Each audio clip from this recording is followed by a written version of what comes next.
సరే ఇప్పటివరకైతే ఆ లోక్సభ ఎన్నికలకు సంబంధించినటువంటి ఫలితాలతో పాటు కంటోన్మెంట్కు సంబంధించినటువంటి ఎన్నికల ఫలితాలను చూడడం జరిగింది. హోరాహోరీగా జరిగినటువంటి ఈ పోటీలో కాంగ్రెస్ పార్టీ వర్సెస్ బీజేపీ పార్టీగా కొనసాగినటువంటి నేపథ్యాన్ని కూడా చూసుకోవడం జరిగింది. కేవలం రాష్ట్రంలోనే కాదు దేశవ్యాప్తంగా సైతం కూడా ఈ సంబంధించినటువంటి పార్టీల మధ్యనే మరి తీవ్రమైనటువంటి పోటీ నెలకొంటే మరి రాష్ట్రంలో ఉన్నటువంటి బీఆర్ఎస్ పార్టీ పరిస్థితి ఏంటి? ఈ బీఆర్ఎస్ పార్టీకి రానున్నటువంటి రోజులలో భవిష్యత్తు ఉండేటువంటి అవకాశం ఉంటుందా?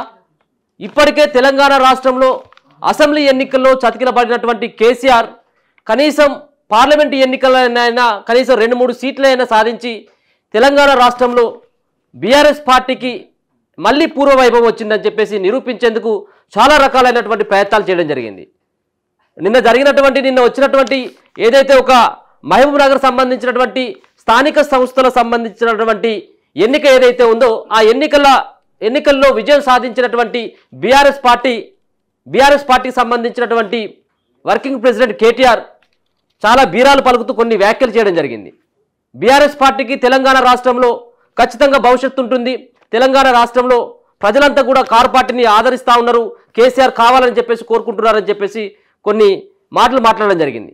మరి ఈరోజు ఫలితాలను చూసిన తర్వాత ఏ విధమైనటువంటి సమాధానం చెప్తారు? కేవలం మన జరిగినటువంటి అసెంబ్లీ ఎన్నికల్లో బీఆర్ఎస్ పార్టీ ఓడిపోవడంతో చాలామంది పక్క పార్టీల వైపు చూస్తున్నటువంటి నేపథ్యం. ఇప్పుడు తెలంగాణ రాష్ట్రంలో బీజేపీ పార్టీ మరి కాంగ్రెస్ పార్టీకి ప్రత్యామ్నాయం కాబోతా ఉందా అంటే అవునన్నటువంటి సమాధానాలు వినిపిస్తూ ఉన్నాయి. ఈరోజు జరిగినటువంటి ఎన్నికలు కానీ ఈరోజు బీఆర్ఎస్ పార్టీకి సంబంధించినటువంటి అభ్యర్థులకు వచ్చినటువంటి ఓట్లను చూసినట్టయితే ఉంటే మరి నిజంగా కూడా అన్ని సంబంధించిన కేవలం 3-4 చోట్ల మాత్రమే బీఆర్ఎస్ పార్టీ అభ్యర్థులు 2వ స్థానంలో నిలబడడం జరిగింది. ఇక మిగతా ఉన్నటువంటి 14-13 స్థానాలలో 3వ స్థానంలో పరిమితమైపోయి వేలల్లో మాత్రమే రావడం జరిగింది. కానీ సమీప అభ్యర్థులు ఎవరైతే ఉన్నారో వాళ్ళకు లక్షల్లో మెజార్టీ వచ్చినటువంటి నేపథ్యం. కాబట్టి జనాలు ఇప్పటికీ కూడా బీఆర్ఎస్ పార్టీని ఆదరిస్తున్నట్టుగా ఎక్కడ కనబడట్లేదు. ఒకసారి చూసుకున్నట్టయితే ఉంటే బీఆర్ఎస్ పార్టీకి సంబంధించినటువంటి అభ్యర్థులు గెలవడం కోసం కేసీఆర్ అలాగే కేటీఆర్ మరి కాలుకి బల్పం కట్టుకొని తిరగడం జరిగింది. వాళ్ళ యొక్క బంధువు అయినటువంటి కరీంనగర్లో పోటీ చేస్తున్నటువంటి వినోద్ రావు కోసం చాలా కష్టపడడం జరిగింది. కానీ చిట్ట చివరికి వచ్చినట్టయితే ఉంటే ఆయన 3వ స్థానానికి మాత్రమే పరిమితం అయిపోయింది. ఒక పక్కన అడ్వకేట్గా మరొక పక్కన ఆ పార్లమెంటులో ఇంతకుముందు ఎంపీగా పనిచేసినటువంటి అనుభవం, కాంగ్రెస్ పార్టీలో గతంలో కూడా కీలకమైనటువంటి నేతగా ఉండడం, ఆయనకు కలిసి వస్తుందని చెప్పేసి కేసీఆర్ సైతం కూడా భావించడం. కానీ ఎక్కడ కూడా ఆయనకు వచ్చినటువంటి ప్రజలు, కరీంనగర్ ప్రజలు కూడా ఎక్కడ కూడా ఆశీర్వదించినటువంటి పరిస్థితి లేదు. ఆయన 3వ స్థానానికి పరిమితం కావడం, మరో పక్కన ఏనుగు పార్టీ నుంచి మరి కారెక్కినటువంటి ఇక్కడ ఆర్ఎస్ ప్రవీణ్ 3వ స్థానానికి పరిమితం నాగూర్ కర్నూలులో అతి దారుణంగా ఓడిపోవడం జరిగింది. ఆయనకు వచ్చినటువంటి ఓట్లను కనుక చూసుకున్నట్టయితే ఉంటే 3,21,343 ఓట్లు మాత్రమే రావడం జరిగింది.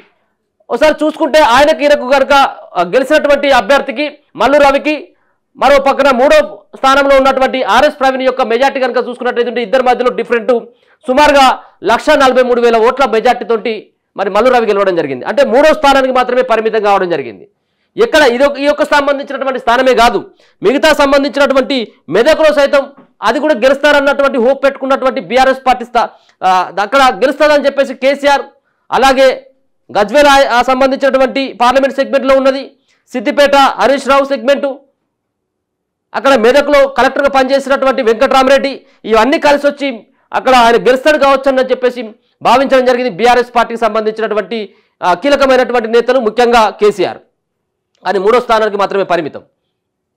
ఇంకొక పక్కన సికింద్రాబాద్లో కూడా అక్కడ ఎవరు అభ్యర్థి లేకపోవడంతో కనీసం అక్కడైనా కానీ పరువు దక్కించుకోవాలన్నటువంటి ఉద్దేశంతో సికింద్రాబాద్ ఎమ్మెల్యే అయినటువంటి పద్మారావు గౌడ్ని ఆ సికింద్రాబాద్ పార్లమెంట్ సెగ్మెంట్లో పోటీ చేసేందుకు రంగంలో దింపడం జరిగింది. అయినప్పటికీ కూడా ఆయన కూడా 3వ స్థానానికి మాత్రమే పరిమితం. ఇట్లాంటి చాలామంది కీలకమైనటువంటి నేతలే 3వ స్థానానికి పరిమితం అయిపోతున్నట్టు దశలో మరి కొత్త వారికి అవకాశం ఇస్తే రానున్నటువంటి రోజులలో ఏ విధంగా ఎదుర్కొంటారు? అసలు వచ్చేటువంటి పరిస్థితి లేదు. చాలా సంబంధించి ఒకసారి చూపెట్టేటువంటి ప్రయత్నం చేస్తాను. ఎక్కడైనప్పటికీ కూడా 3వ స్థానానికి మాత్రమే బీఆర్ఎస్ పార్టీకి సంబంధించినటువంటి నేతలదిగో ఈశ్వర్ కుప్ల దాదాపుగా 2,82,000 ఓట్ల తేడా ఉన్నది. ఇక్కడ గెలిచినటువంటి అభ్యర్థికి, అక్కడ 3వ స్థానానికి ఉన్నటువంటి బీఆర్ఎస్ పార్టీ అభ్యర్థికి. అంటే ఎక్కడ చూసినప్పుడు కూడా 2 లక్షలు 3 లక్షల ఓట్లు వాళ్ళకు బీఆర్ఎస్ పార్టీకి సంబంధించినటువంటి వాళ్ళ యొక్క ఓట్లు మరోపక్క గెలిచినటువంటి వాళ్ళ యొక్క ఓట్లు కనుక చూసినట్టయితే చాలా చోట్ల దరిదాపుగా మరి లీడింగ్ కనబడతా ఉన్నది, వెనుకంజలో కనబడతా ఉన్నది. ఇక్కడ మనం చూసుకున్నట్టయితే భువనగిరిలో క్యామ మల్లేశం చూసుకుంటే 3వ ప్లేస్లో ఉంటే 3,72,000 అంటే 4 లక్షల.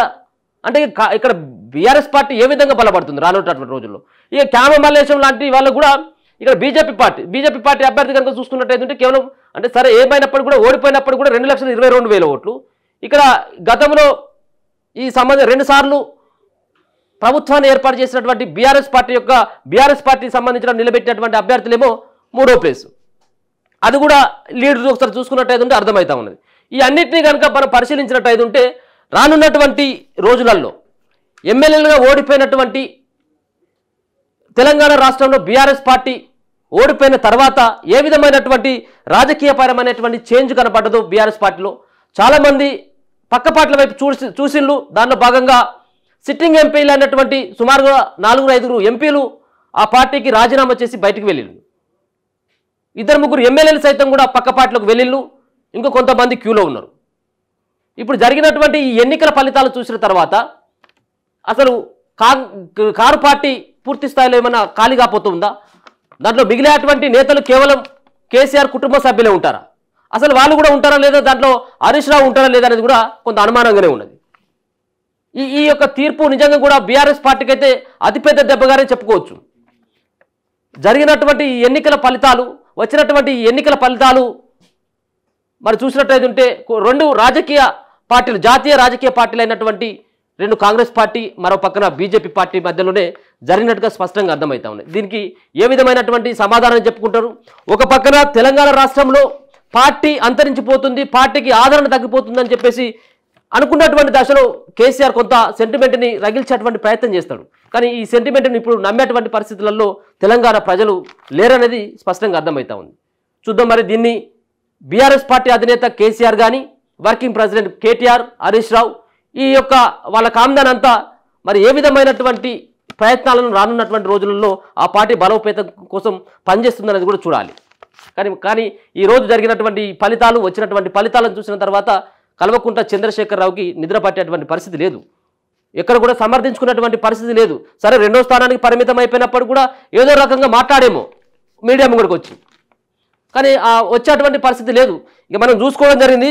ఒక సర్వేను పట్టుకొని మాజీ ముఖ్యమంత్రి చంద్రశేఖరరావు మాట్లాడుతున్నటువంటి తీరు నిజంగా కూడా హాస్యాస్పదం. 11 లేకపోతే దానికి ఇంకొకటి కలిపి 12 వచ్చేటువంటి అవకాశం ఉంటుంది అని చెప్పేటువంటి ప్రయత్నం చేయడం జరిగింది.